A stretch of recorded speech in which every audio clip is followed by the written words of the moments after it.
Hello and welcome back. Happy Almost Not Wednesday. Today we're going to be doing Tinto Talks number 17, doing a rundown of it, which is development diaries for the upcoming game, which is not yet announced, but is instead codenamed Project Caesar, aka Project Teaser, as we like to call it over here. But what it truly is going to be Europa Universalis 5, unless it's not. Welcome everyone to the 17th Tinto Talks. In this happy Wednesday, there we have it. This is the very first Paradox Dev Diary writer who is in fact properly capitalized a Happy Wednesday, which makes this indeed a very happy Wednesday, except for almost all of you who don't live on the west coast of the United States because it's Thursday by now. But happy Thursday to you. We do get the first capitalization. It's a holiday. We should treat it as such. We will give you further information about the most secret game you could ever think of, except for the game that you wouldn't think of, which would in fact be more secret, but then it wouldn't be the game that you couldn't think of or that you could think of, making it ineligible and therefore not as secret as the secret that you could have had if you had a secret. The one with the codename Project Caesar.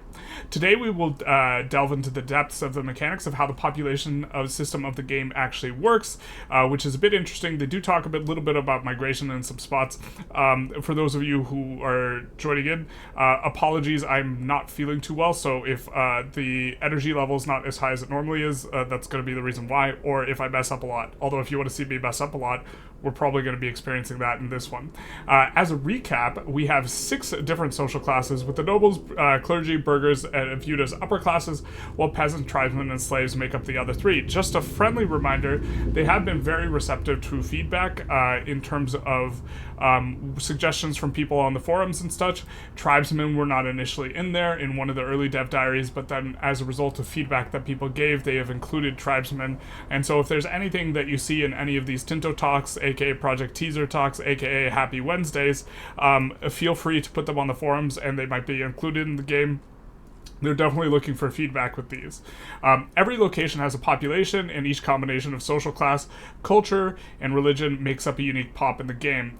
This is a bit of a technical definition that they kind of do every time they talk about pops in detail. A lot of you guys are probably familiar with it, but it is a pop is a discrete type or unit or type category of population segment, let's say, and then the population itself, that is 1 person or 250 million, belongs to the pop, but it can vary entirely. So the pop is the game's way of sorting it. So the pop can contain 1 person or 250 million, but is still referred to as a pop no matter how many are in there, although people, when playing the game, often colloquially refer to populations as pops. So if we take a look here, we can see their little mashup. This here, the cleric, Catholic, Swedish, those are the 3 different categories that you can have.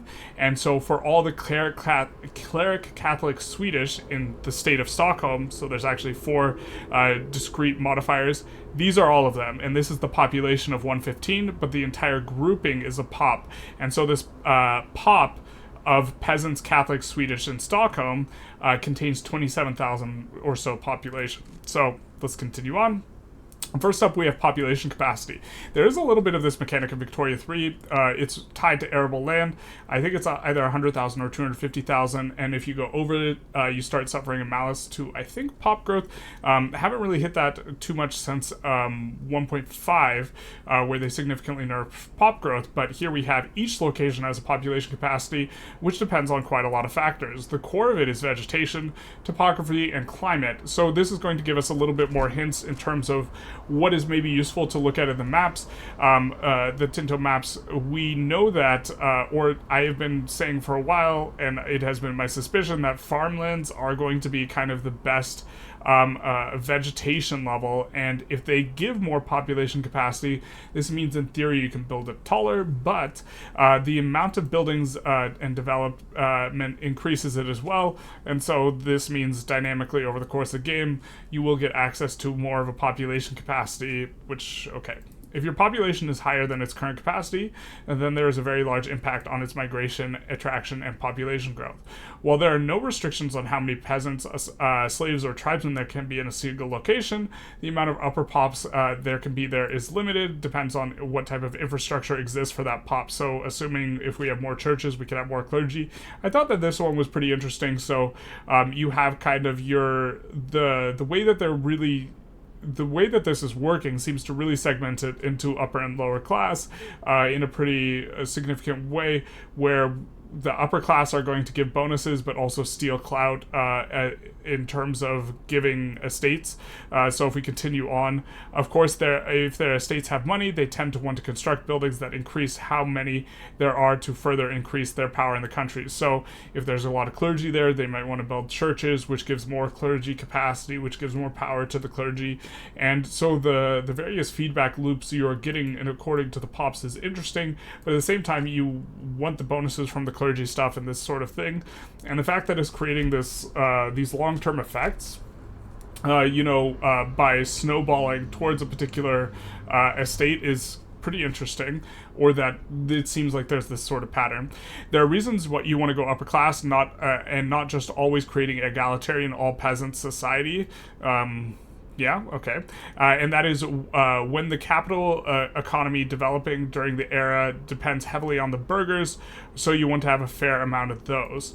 You also want clergy of your national religion, as they will help with stability, and having nobles of the proper culture will help you with your diplomacy and warfare. So overall, it seems that anytime there's systems that create tension where you have a trade-off, this is usually good.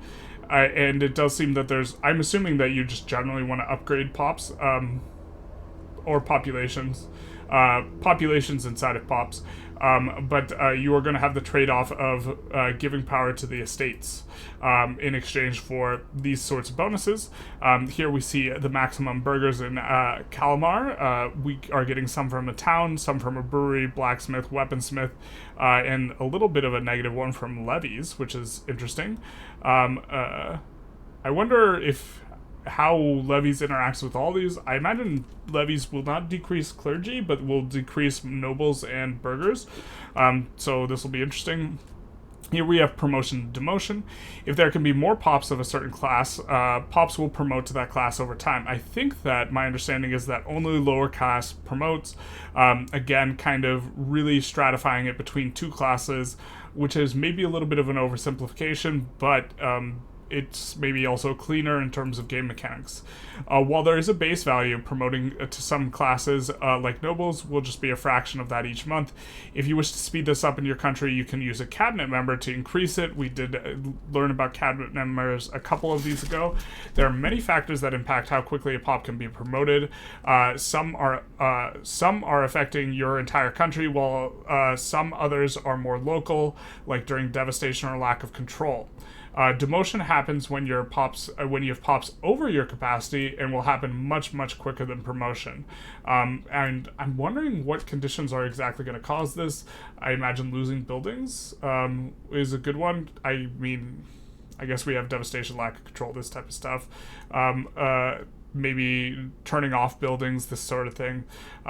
Here we have 16 peasants will be promoted every month because of what is needed in Kandahar. And we see average literacy of peasants being a modifier. It's going to be really cool to see if literacy is going to be a substantive effect over time. But we also have free subjects, positive stability, some other modifiers that we see here. Okay. So moving on, population growth. Only peasants and tribesmen grow organically on their own, but all pop types can die off from negative growth. This one I also thought was pretty interesting, that the separation between upper and lower class is highly relevant if these are the only ones that are growing. Now, also slaves, notably lower class that is not mentioned, these will not grow organically on their own, which I also thought was interesting. But I don't know too much about slavery laws back in the 1300s, so, okay. Overpopulation, lack of food, war exhaustion, and devastation have significant negative effects on population growth. This makes sense, while having access to free land and lots of food increases the growth. It's curious what free land is going to be. This to me is an interesting one, because I don't know exactly what this is referring to, if this is referring to the type of vegetation, like farmland or this type of thing, or if it's referring to the ratio or how much capacity you have, but I suspect it's neither of those, and is instead some sort of law whether or not you allow people or peasants or this type of stuff to just use land that's available. And if this is kind of how this works, then you could maybe try and set yourself up for a ton of pop growth, making some sort of sacrifice early on in the game. Okay, not to forget, the population can die directly from diseases and warfare as well. We hate it when that happens. And then we see nice little bit of pop growth. It should grow nicely there. We see large food storage in the province is giving a bonus as well, and available free land. Not really knowing what this refers to. I wonder if this is just the capacity. They didn't use the same language here as they did with population capacity, which is if it's just referring to population capacity, I think that's maybe a little bit unclear. To me, it sounds like it's some other sort of thing, but maybe it's population capacity as well. And then the food storage. So this means, I think that we saw food storage buildings earlier, so I'm assuming that this means not just the food in your market, or it doesn't actually refer to the food in your market, instead refers to the storage building, which of course will incentivize you to build that if you want to try and grow your population. Yeah, it's gonna be, it's so, you just want to like reach out conceptually and try and construct a strategy, be like, oh, well, building the buildings that help you grow your population is probably what's best, but like you can't make these types of projections until you get the feels and the numbers and see how all the things interact. Okay. Let's see, assimilation. Assimilation is a very slow process, yep. And pops will assimilate to the primary culture in core locations if they belong to a culture that your country does not appreciate. Man, oh man, I wish Victoria 3 worked like this. Victoria 3 only being able to integrate pops that are accepted is just wild. It just makes assimilation like a completely useless mechanic except for the purpose of performance. But societal values and lack of control have significant impact on this. But there are buildings and other things that can impact it. In most majorly populated areas, the natural growth of pops will outpace assimilation. Interesting. So each pop is going to grow on its own, and okay, that makes sense. However, there's a cabinet action where you can increase the assimilation in a specific province. I assume that the ones that are not discriminated against are likely to grow faster, though. So you still might be able to dilute out, even if they're growing nominally, you might be able to dilute out proportionally the non-accepted pops. We'll see. Monthly assimilation, plus 10 seems... I don't know if that's just a raw number or is referring to your assimilation factor. But we see that there's some negative. Okay, this is actually just a nominal number. 3 pops will assimilate next month. Yikes. We also see conversion. Converting pops works similarly to assimilation, but there are 2 major differences. First of all, there are mechanics and systems that sometimes change the religion of your pops from what your country may desire. So heresies and this type of thing, I suppose. Secondly, there is normally no conversion, but you have to actively enforce religious conversion in a province by using the cabinet. Interesting. I thought I saw a building that was given conversion in one of their building things, but I guess maybe that just makes it so that the cabinet member is a little bit better. The amount of population that you can convert each month depends on what types of buildings you have. Okay, there we go. Your society values, laws you can enact, or the privilege is given to the clergy. The clergy is very powerful as well. The conversion is quicker. This is a little bit... I mean, they said they weren't going to have missionaries, but then we're just having cabinet members kind of replace missionaries, I suppose. Okay, this seems fine. We see a little bit of conversion. 103% of base 0 conversion is still going to be 0 pops. Thanks for the math. That does make sense. Where's 103%? Where are we getting that from, though? I'm not sure where he's getting 103%, but surely this math checks out. Okay, we see migration, which is a huge mechanic in Victoria 3, and was kind of curious to see how this would work in this one, but I feel like we didn't get too much information from this, but let's get into it. There are several ways for pops to migrate, multiple ones regarding colonization aspect of the game, which we'll be talking about later at Tinto Talks. This is where I think a lot of the meat and potatoes of the information is going to be, is the colonization, but okay. I was also curious if this is only to adjacent provinces or to any province in your country, or just to any province? Which I didn't feel that they answered it the first time I read this through, but maybe I just missed it. There's also content that does migration, where events, disasters, or other scripted will set up specific migration from one place to another. However, there's a natural migration mechanic where population will move between locations. It just says between locations. Don't know if this means adjacent. Know if it means within your country. Don't know if it means to anywhere. Pops will move away from locations that have a negative migration attraction and will go to one with higher migration attraction in the same market. Okay, I just can't read. The truth hurts. So it'll be intermarket, and so the market will be highly localized.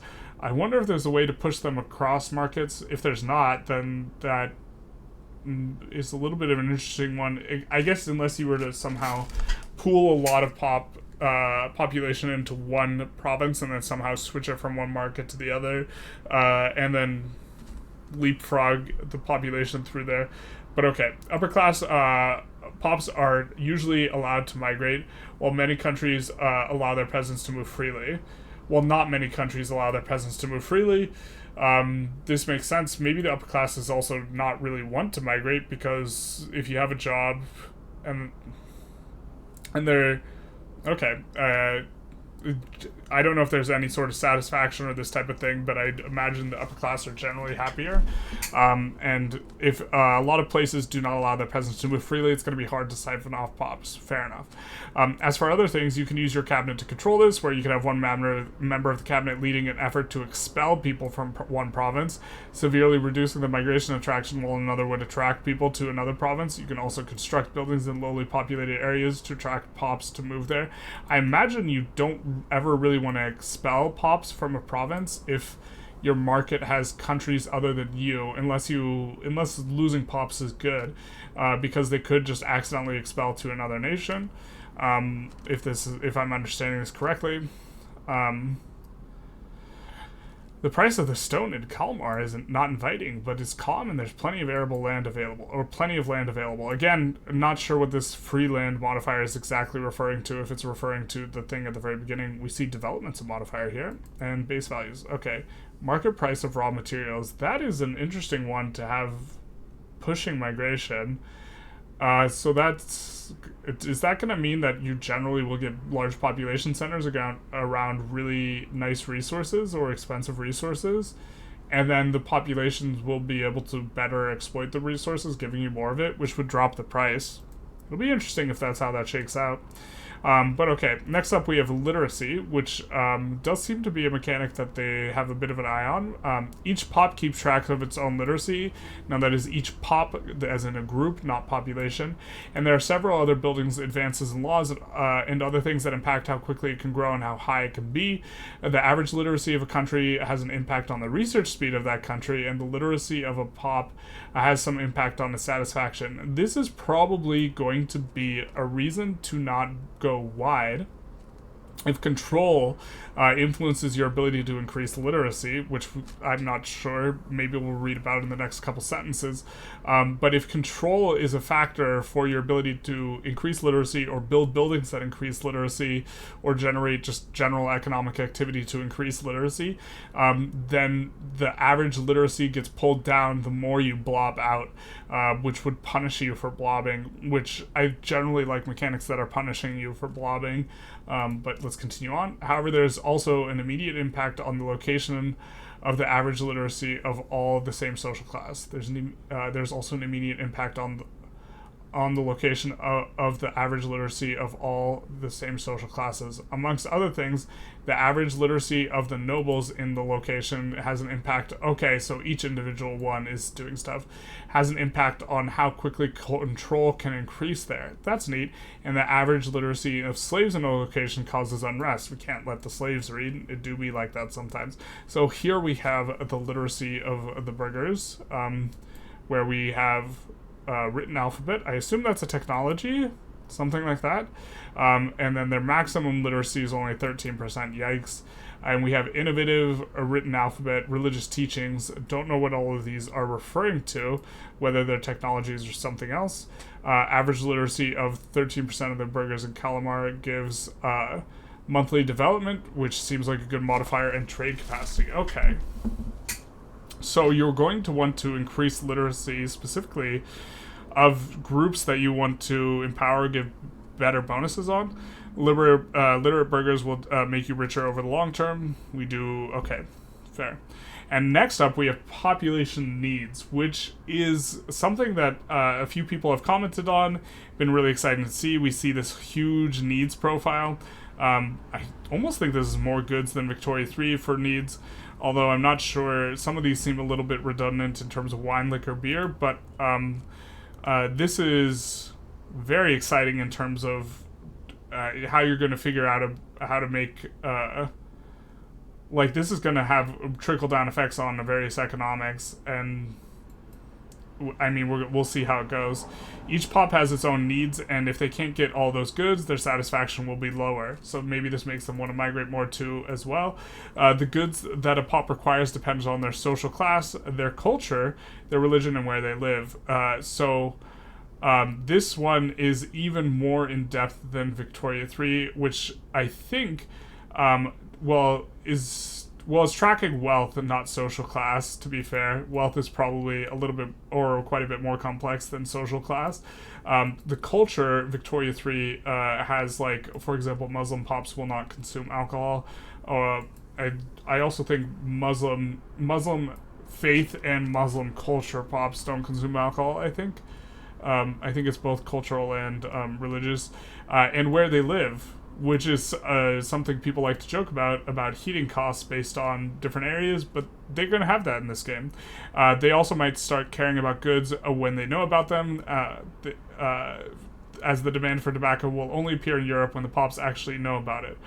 Obviously, people in colder climates want more lumber or coal, while a Jane pop is not wanting fur at all. This is super cool if it's going to have this degree of detail here. Again, expecting Muslim pops to not consume any alcohol, but the fact that the colder areas will, use more lumber and coal, and this actually makes lumber and coal more valuable in these areas than they are in other areas, and so this could influence like where you're building what, just as a result of you being cold weather versus warm weather. The like level of depth created by this sort of thing is pretty neat. Not sure why the burgers want mercury, because they want to go crazy. It do be like that sometimes. And then we have satisfaction. The population's needs impact their satisfaction in two ways. If they can't get goods that they want, it's a penalty to their satisfaction. However, if the price of the goods also affect their satisfaction, this is super cool. I mean, in Victoria 3, you effectively get this through wealth levels, but but this might be a way of tracking it that requires less performance. I don't really know. As if the prices are high, then the satisfaction drops. But if you can get the goods they require cheaper in the market they live in, the satisfaction will increase. But their literacy impacts how much they understand the price impact, though. That is so rad, this last part. Their literacy is going to impact how much they understand whether or not they're getting a good price for something. Satisfaction also depends heavily on the status of their culture in the country, the religion they belong to, and how satisfied their estate currently is. Makes sense. There are also other ways to make more satisfied, like certain buildings, or the good old method of stationing armies. We do love a good stationing. Pops with low satisfaction will join and start rebelling a faction. Is that all we're getting from satisfaction? Probably not, right? Of course, these are poor pops, lack one of the most important things in life. What do they lack? What do they lack? Prices. They're lacking beer. Okay, it do be like that. Even though the pops are not upset enough to rebel, the satisfaction has other impacts on, as the satisfaction of all pops in the location have an impact on prosperity and control. Perfect, this makes sense. Monthly prosperity and monthly max control are influenced, and I think institution growth, and so that'll be fun. Here, even at the paradox, the math checks out. What? We don't have paradox math? Everything adds up?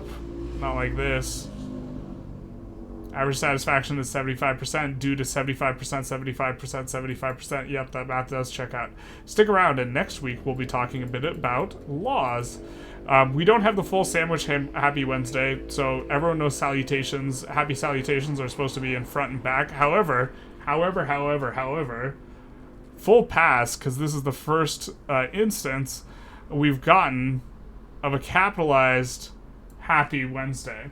Anyways, I hope you guys enjoyed. If you did, please feel free to like, comment, subscribe. And since by the time you're watching this is almost certainly Thursday, unless you click instantly and you're on the West Coast, I will wish you a happy Thursday. We started with a Happy Wednesday, we bridged to Happy Thursday, and with that I say goodbye.